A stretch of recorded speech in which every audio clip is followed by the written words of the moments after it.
Jubilee hills ఎన్నికల జూబ్లీస్ ఉప ఎన్నిక సందర్భంగా ఈ యొక్క సమావేశానికి ముఖ్య అతిథిగా విచ్చేసినటువంటి కేంద్ర హోంశాఖ సహాయ మంత్రి వర్యులు బండి సంజయ్ గారు,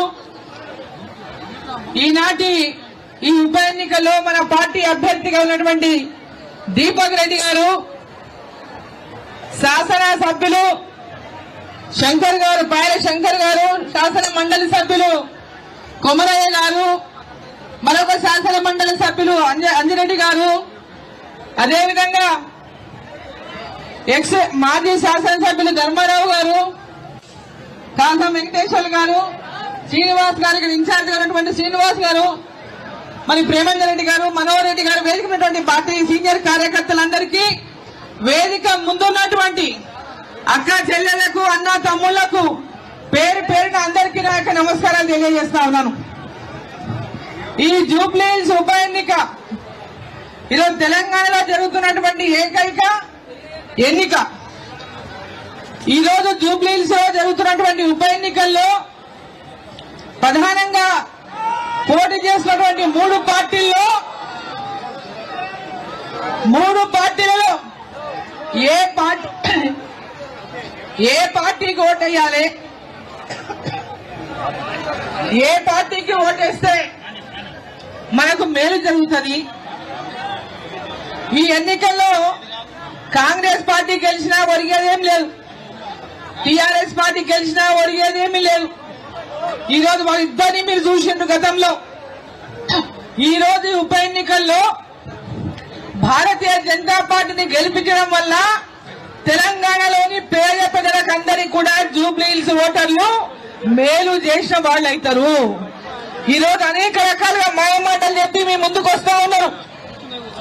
గతంలో అధికారంలో ఉన్నటువంటి పార్టీ బీఆర్ఎస్ పార్టీ, ఇప్పుడు అధికారంలో ఉన్నటువంటి పార్టీ కాంగ్రెస్ పార్టీ, రెండు పార్టీలు కూడా మళ్ళొకసారి మిమ్మల్ని మోసం చేయడానికి మీ ముందుకు వస్తున్నాయి. ఒకరి మీద ఒకరు ఇద్దరు టార్గెట్ భారతీయ జనతా పార్టీ.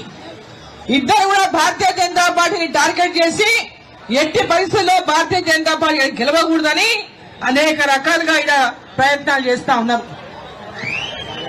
ఇక్కడ ఉన్నటువంటి ప్రజలందరినీ ఒకటే కోరుతా ఉన్నా, వివిధ ప్రాంతాల నుంచి వచ్చి ఇక్కడ ఎంతో మంది ఉపాధి ఎత్తుక్కుంటూ హైదరాబాద్ కు వచ్చిండ్రు. ఎంతో మంది తమ బతుకుదెరువు కోసం హైదరాబాద్ లో వచ్చి బోరాబండలో గాని, మొత్తం ఈ చుట్టుపక్కల ఉన్నటువంటి అనేక ప్రాంతాలు, ఎర్రగడ్డలు గాని, రైమత్ నగర్ గాని, అనేక ప్రాంతాల్లో ఊళ్ళోకి వచ్చి ఇటు పాలమూరు కావచ్చు, అటు నాగరకర్నూలు కావచ్చు, ఇక్కడ ఇంకో ప్రాంతం కావచ్చు, అనేక ప్రాంతాలకు వెళ్ళి ఉపాధి ఎత్తుక్కుంటూ హైదరాబాద్ కు వచ్చి బతుకుదెరువు కోసం బతుకుతా ఉన్నాను. ఇక్కడ కాలువలు చూద్దామంటే చక్కగా లేవు, మోరీలు చూద్దామంటే చక్కగా లేవు, తాగునీటి వ్యవస్థ చక్కగా లేదు, రోడ్లు చక్కగా లేవు. ఇంకా అందరికంటే గొప్పది, గతంలో ఉన్నాడు 2 బెడ్రూమ్లు అన్న మాట చెప్పి 2 బెడ్రూమ్లు వచ్చినా ఎవరికన్నా. మరి ఇప్పుడు వచ్చే ప్రభుత్వం ఏం చెప్పింది, అందరికీ కూడా 5 లక్షల రూపాయలు ఇస్తాం ఇంట్లో ప్రతి ఒక్కరికి అని చెప్పింది. ఇప్పుడు వచ్చే ప్రభుత్వం ఎన్ని ఇళ్లు కట్టించింది, ఏమైనా ఇళ్లు కట్టించిందా? ఇక్కడ 2000 పెన్షన్ 4000 చేస్తామని చెప్పిందా లేదా? ఎవరికైనా చేసిందా? వికలాంగులకు 6000 రూపాయల పెన్షన్ చేస్తామని ఎవరికైనా చేసిందా? అనేక హామీలు ఇచ్చింది యువకులకు. ఎంతో మంది పేదవాళ్ళు ఇలా హైదరాబాద్ లో ఇండ్లు లేక ఉన్నటువంటి వాళ్ళందరూ అనేక సంవత్సరాల నుంచి బతుకుతున్నాం. మరి ఈ ప్రభుత్వం 2 ఏళ్ళు అవుతుంది దగ్గర అధికారంలోకి వచ్చి.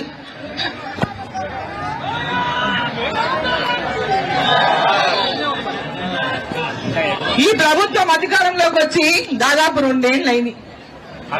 ఈ 2 ఏళ్లల్లా ఇగో ఈ బోరాబడలో మేము గిరి చేయించినాము, ఏమైనా ఉందా చెప్పండి? ఇంకొకటైనా బోరాబడ్డలో ఈ పని మేము చేయించినాము, ఇగో మీ పేదవాళ్ళకు మేము ఇన్ని ఇల్లు ఇచ్చినాము, ఇగో ఈ మోరీలు సాగు చేయించినాము, పోనీ ఇంతమందికి పెద్ద ఎత్తున పెన్షన్లు ఇచ్చినాము, ఏ ఒక్కటైనా చెప్పుకొని ఇంకా ఉందని అడుగుతా ఉన్నా. అసలు ముఖ్యమంత్రి వచ్చి అసలు ఇంకా ఏ మొహం పెట్టుకుని ఒకరు కానీ ఇంకొస్తుందని చెప్పి నేను ప్రశ్నిస్తా ఉన్నా. ముఖ్యమంత్రి ఏ మొహం పెట్టుకొని వచ్చి ఉప ఎన్నికల్లో మాకు ఓటేయండి, ఈ 2 ఏళ్లలో మీరు ఏం చేసినని మీరు ఓటు అడుగుతున్నారని చెప్పి నేను ప్రశ్నిస్తా ఉన్నా. 2 ఏళ్లలో ఈ రాష్ట్రంలో ముందే బీఆర్ఎస్ ప్రభుత్వం ఈ రాష్ట్రాన్ని అప్పుల పాలు చేసిపోయింది. అప్పుల పాలు చేసిన రాష్ట్రంలో అయ్యా లక్షల కోట్ల అప్పులున్నాయి తెలంగాణకు. మీరు చెప్తున్నటువంటి హామీలన్నీ అబద్ధపు హామీలు, మీరు చెయ్యలేరు, జూటా మాటలు చెప్తున్నారు ప్రజలకని చెప్పి భారతీయ జనతా పార్టీ ఆనాడు ఎన్నికలప్పుడు గట్టిగా గొంతెత్తి చెప్పింది. మేము చేయగలిగినటువంటి హామీలు భారతీయ జనతా పార్టీ ఇచ్చింది, అబద్ధపు హామీలు, మోసం చేసే హామీలు కాంగ్రెస్ పార్టీ ఇచ్చింది ఆనాడు. ఈ రోజు ఏం చెప్తున్నాడు? పైసలు లేవు, ఎవరితో పోయినా డోర్ తీస్తలేరు, ఎక్కడ పోయినా చెప్పులు అరిగిపోతున్నాం కానీ మనకు అప్పించడం లేదనేటటువంటి మాట స్వయాన ముఖ్యమంత్రి మాట్లాడుతున్నాడు. ఈ రాష్ట్రంలో పెద్ద ఎత్తున కాలేజీలలో ఫీజు రియంబర్స్మెంట్ కట్టలేక ఎంతో మంది పిల్లలకు, చదువుకున్న పిల్లలకు కాలేజీలలో సర్టిఫికెట్లు పొందినటువంటి పరిస్థితి ఉన్నది.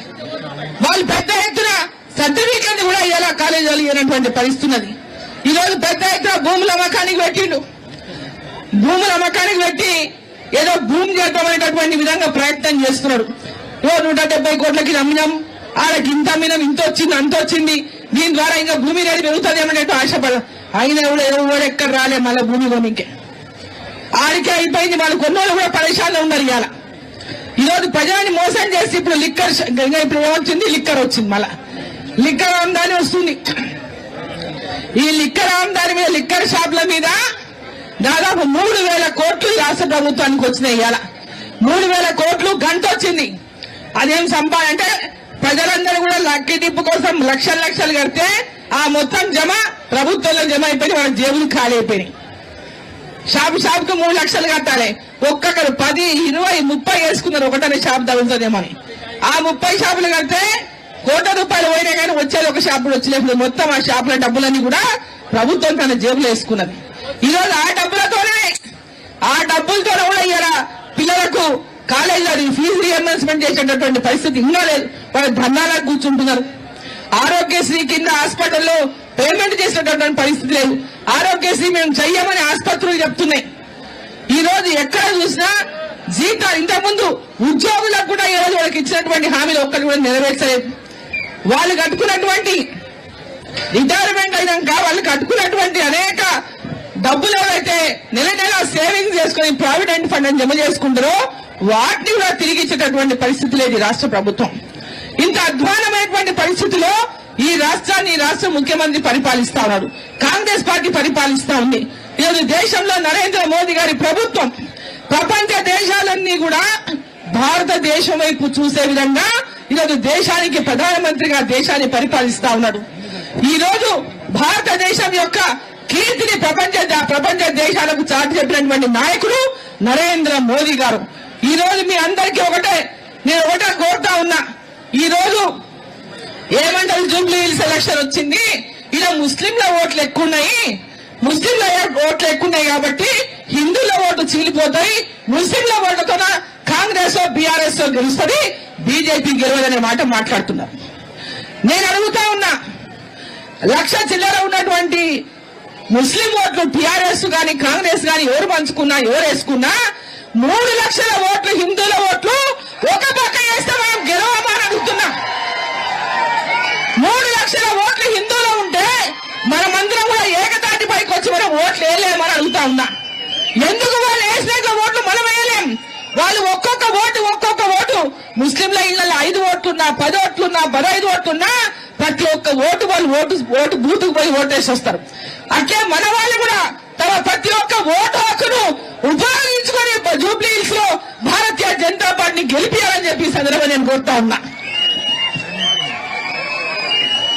జూబ్లీ హిల్స్ లో భారతీయ జనతా పార్టీని గెలిపించి ఈరోజు తెలంగాణలోనే ఈ 2 పార్టీలకు గుణపాఠం చెప్పాలని నరేంద్ర మోదీ గారి నాయకత్వాన్ని మన తెలంగాణ కూడా భవిష్యత్తులో మనం ఇక్కడ పెద్ద ఎత్తున అధికారంలోకి రావడానికి ఈ ఎన్నికల్లో భారతీయ జనతా పార్టీ అభ్యర్థి దీపక్ రెడ్డి గారిని భారీ మెజార్టీతో గెలిపించాలని మిమ్మల్ని అందరినీ కోరుకుంటూ భారత్ మాతాకి నరేంద్ర మోదీ గారి నాయకత్వం కమలం పువ్వుకే